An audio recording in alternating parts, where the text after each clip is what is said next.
Thank you so much అండి. Thank you Karthik గారు.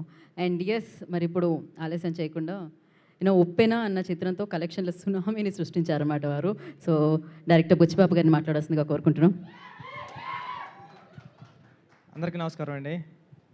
నా వెనకాల మా గురువు గారు ఉన్నారు, గురూజీ. పక్కన మేడం కూడా ఉన్నారు, లేకపోతే చెప్పబోతే తిడతారు.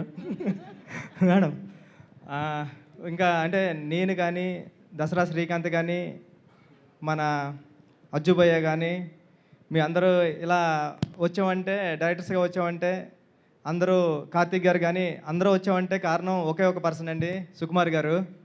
అంటే సెట్లో మొదటిగా అడుగుపెట్టిన మొదటి రోజే నువ్వు డైరెక్టర్ రా అంటారు ఆయన. నేను డైరెక్టర్ అయితే అనుకుంటాం, అంటే నువ్వు డైరెక్టర్ అయితే సినిమా ఎలా తీస్తావో అలా తీ అంటారు.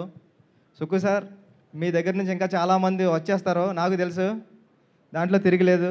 నాకు తెలిసి ఈ జనరేషన్లో ఇంతమంది డైరెక్టర్స్ని తయారు చేసే పర్సన్ ఎవరినో ఉన్నారంటే ఇంకొకరు కూడా ఉండాలని కోరుకుంటాం. కానీ మా గురువు గారి దగ్గర ఇంకా చాలామంది ఉన్నారు, వస్తూనే ఉంటారు. ఎప్పుడో గోవాలో ఉన్నప్పుడు చెప్పారు, ఒరే సుకుమార్ రైటింగ్స్ అని బ్యానర్ పెడతారనుకుంటున్నారా అని.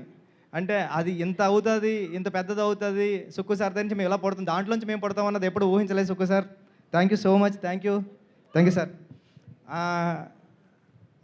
మ్యూజిక్ డైరెక్టర్ విజయ్ మా కాకినాడే, సముద్రం పక్కన ఉంటున్నాడు కాబట్టి అంత మంచి మ్యూజిక్ వస్తుంది. ఇంకా పెద్ద మ్యూజిక్ డైరెక్టర్ అవ్వాలని, నేను కూడా వచ్చి సినిమా చేయాలని అడగాలని కోరుకుంటున్నా.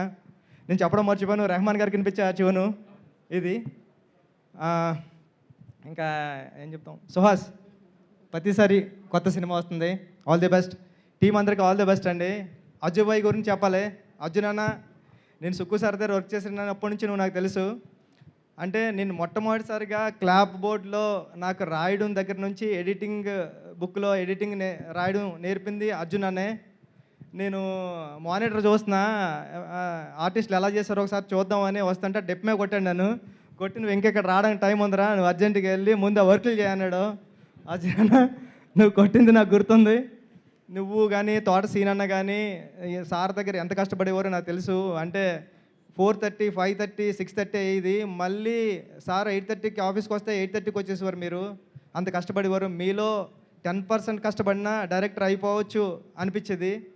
ఆ 10%తోనే అయ్యాను డైరెక్టరు. మీరు 100% ఎఫర్ట్స్తో వస్తున్నారు. మీరు ఇప్పుడు ఎంత పెద్ద డైరెక్టర్ అవుతారో నాకు తెలుసు.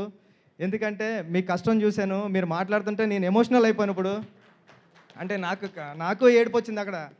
అంత అంటే మీరు ఎక్కడో బెంగళూరు నుంచి వచ్చి ఇక్కడ సుక్కు సార్ దగ్గర జాయిన్ అవ్వి ఇప్పుడు ఇక్కడ వరకు రీచ్ అయ్యారు. ఈ సినిమా పెద్ద హిట్ అవ్వాలని మనస్ఫూర్తిగా కోరుకుంటున్నానండి. థ్యాంక్ యూ సో మచ్ అండి. థ్యాంక్ యూ బుచ్చిబాబు గారు. Thank you so much.